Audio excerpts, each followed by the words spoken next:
नमस्कार, good morning, सुप्रभात। मैं विकास कुमार कुशवाहा आप सभी का अपडेट चैनल में बहुत बहुत स्वागत करता हूं। चलिए आइए कुछ मिनटों में हम लोग पिछले 24 घंटे के सभी क्षेत्रों को न्यूज जान लेते हैं। जी हाँ, 26 दिसंबर को वीर बाल दिवस मनाया जा रहा है। जी हाँ, यह वीर बाल दिवस साहबजादों की शहादत के दिवस पर मनाया जाता है। इसके अवसर पर दिल्ली के भारत मंडपम में हुए कार्यक्रम में श्रीमान नरेंद्र मोदी ने भाग लिया तथा उन्होंने कहा कि साहसी बच्चों के लिए एक मंच। दिल्ली में अटल कैंटीन की शुरुआत। जी हाँ, अटल कैंटीन के अनुसार मात्र 5 रुपए में प्रत्येक व्यक्ति को भोजन उपलब्ध कराया जाएगा। आरएसएस प्रमुख मोहन भागवत जी का देश को संबोधन। जी हाँ, उन्होंने कहा कि हमारा लक्ष्य सुपर पावर बनना ही नहीं, हमारा लक्ष्य होना चाहिए कि हमें विश्व गुरु बनना है। इसके तहत उन्होंने प्रत्येक भारतीय को मातृभाषा में ज्ञान हासिल करने पे प्रोत्साहन किया। श्रीमान नीतीश कुमार जी के कैबिनेट में विस्तार। जी हाँ, ऐसा लग रहा है मकर संक्रांति तक श्रीमान नीतीश कुमार जी के कैबिनेट में विस्तार होते हुए नजर आएंगे और जो 6 मंत्री पद खाली थे उन्हें भी भर्ती होने की संभावना है। अब आते हैं अंतर्राष्ट्रीय और कूटनीति से संबंधित समाचार जान लेते हैं। जी हाँ, प्रथम समाचार बांग्लादेश से आ रही है। बांग्लादेश की तरफ भारत का रुख सख्त होते हुए नजर आ रहा है। जी हाँ, विदेश मंत्रालय ने बांग्लादेश को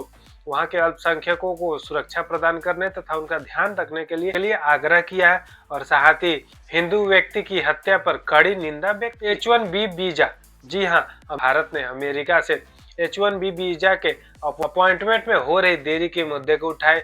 यह मुद्दा भारत में छात्रों तथा पेशेवरों को बहुत बुरी तरह प्रभावित कर रहा है। कनाडा में एक और भारतीय छात्र की मृत्यु। जी हाँ, टोरंटो यूनिवर्सिटी में एक और भारतीय छात्र को गोली मार के हत्या कर दी गई है, जिस बात वहाँ पे भारतीय लोगों के बीच इस बात को लेकर बहुत ही ज्यादा रोष नजर होते हुए आ रहा है। अब आते हैं सुरक्षा और अर्थव्यवस्था संबंधी समाचार जान लेते हैं। Anti terror conference. जी हाँ, भारत के गृह मंत्री श्रीमान अमित शाह ने दिल्ली में NIA के 2 दिवसीय राष्ट्रीय आतंकवाद विरोध सम्मेलन का उद्घाटन किया।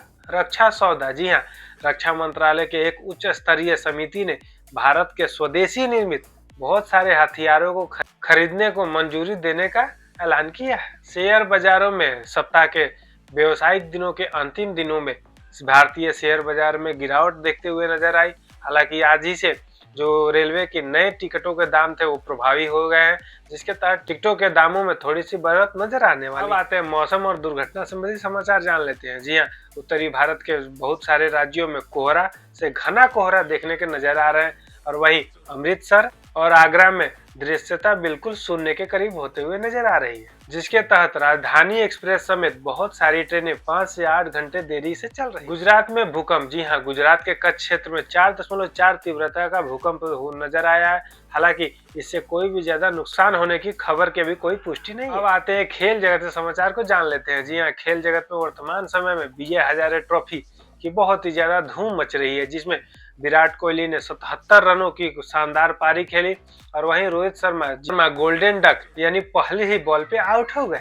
वर्ल्ड रैपिड शतरंज। जी हाँ, विश्व के तमाम शतरंज खिलाड़ी और वहीं भारत के ग्रैंड मास्टर अपने चुनौती को प्रदर्शित करते हैं। अंतर्राष्ट्रीय समाचार को जान लेते हैं। जी हाँ, सबसे पहले अंतर्राष्ट्रीय समाचार आ रही है रूस और यूक्रेन के बीच होने वाले शांति वार्ता से। जी हाँ, यूक्रेन के राष्ट्रपति व्लादिमीर जेलेंस्की ने यह कंफर्म कर दिया है कि वह अमेरिका के ऑफिसरों से फ्लोरिडा में मुलाकात करेंगे। हालांकि उन्होंने यह भी कहा कि शांति वार्ता की 90% प्लान तैयार हो चुका। बांग्लादेश में राजनीतिक प्रतिबंध। जी हाँ, बांग्लादेश के 12 फरवरी 2026 को होने वाले आम चुनाव में अंतरिम सरकार ने यह घोषणा किया है कि पूर्व प्रधानमंत्री शेख हसीना की पार्टी अवामी लीग इस चुनाव में भाग नहीं ले पाएगी। और वहीं तारिक रहमान BNP के नेता 17 सालों बाद बांग्लादेश लौट आए। अमेरिका का आतंक पर हमला। जी हाँ, अमेरिकी राष्ट्रपति ने ट्वीट के माध्यम से यह सूचना दी कि वे नाइजीरिया के ISIL के आतंकी ठिकानों पे बहुत ही ज्यादा घातक तरीके से बमबारी किए हैं। यह कार्य वहां पे हो रहे क्रिश्चियनों पे हमले के विरोध में किया गया। जापान में चाकूबाजी के द्वारा हमला। जी हाँ, जापान के एक चाकूबाजी ने 14 लोगों पर हमला कर दिया तथा उसने अजीब प्रकार का तरल भी उन लोगों पे छिड़का है।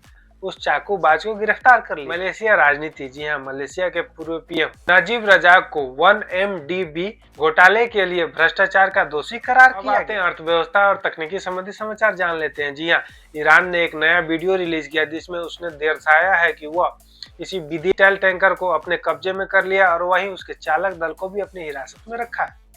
अमेरिकी सरकार ने वेनेजुएला के तेल को यानी तेल को चारों ओर से प्रतिबंध करने के लिए सेना को आदेश दे दिया ताकि राष्ट्रपति मादुरे पर दबाव बनाया जाए। चार्ल्स का संदेश, जी हाँ, किंग चार्ल्स ने अपने क्रिसमस के संदेश में विश्व में विविधता में एकता तथा शांति बनाए रखने का संदेश दिया। ये रहे पिछले 24 घंटे के सभी क्षेत्रों के महत्वपूर्ण न्यूज। अब आपसे मिलते हैं कल नए समाचारों के साथ, तब तक अपना ध्यान रखिए। नमस्कार, जय हिंद।